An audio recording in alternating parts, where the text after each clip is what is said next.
So I'm here with Denis Dyack, who is the director of Two Human. How are you today, Denis? Good, thanks. Thanks for having me.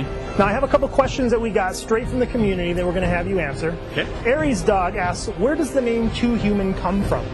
The name Two Human comes from the sort of origin of the game. Back when we started thinking about making Two Human, we wanted to create something that really talked about the effects of technology on society. And during the game Two Human, you play the Norse god Balder, charged with the defense of mankind against an army of machines trying to wipe everyone out.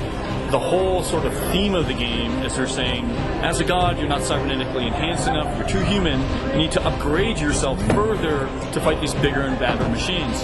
How has the co-op influenced your design decisions in the game? Was this something that you had started from the get-go that you knew you wanted to make it cooperative? I think when we started partnering with Microsoft and we started moving towards the 360 and we look at, live as a pillar for the game, it really changed a lot of the way we were thinking about it, and we really wanted to make cooperative play completely seamless from single player. It really plays the same from a standpoint of it's a very Twitch action game combined with deep role-playing elements, but when you play cooperatively, it just opens up this whole new realm. So as an example, we have this thing that people invented while we were testing the game called serving. So someone with a hammer will sit down, strike the ground, and a hammer does a radius juggle. So all these guys go flying up in the air, and then someone who's really agile at air combat will start just staying in the air and just ping-ponging across everyone. It's the coolest thing ever.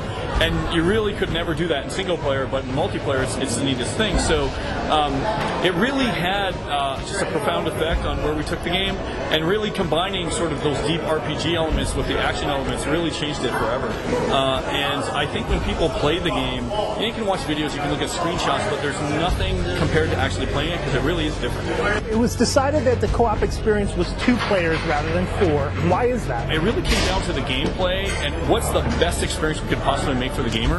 And when you start looking at the number of enemies that you can have on screen and how the size of the areas and how they all play, we really started looking at the experience in it because it's a very action-oriented game, and having 4 players just moving around like crazy actually is really chaotic. And we actually found that people are having more fun with 2 players, so we started focusing on what's the most fun thing we can do.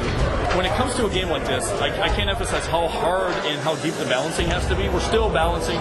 We're almost done, but we're still looking at, is this class overpowered versus this class? And when it came to cooperative play, 2 players was just the right thing to do. It was the best gaming experience. So that's what we focused on, and that's what we did. Great. Thank you for your time, Denis. Oh, thanks for having me. Really appreciate it.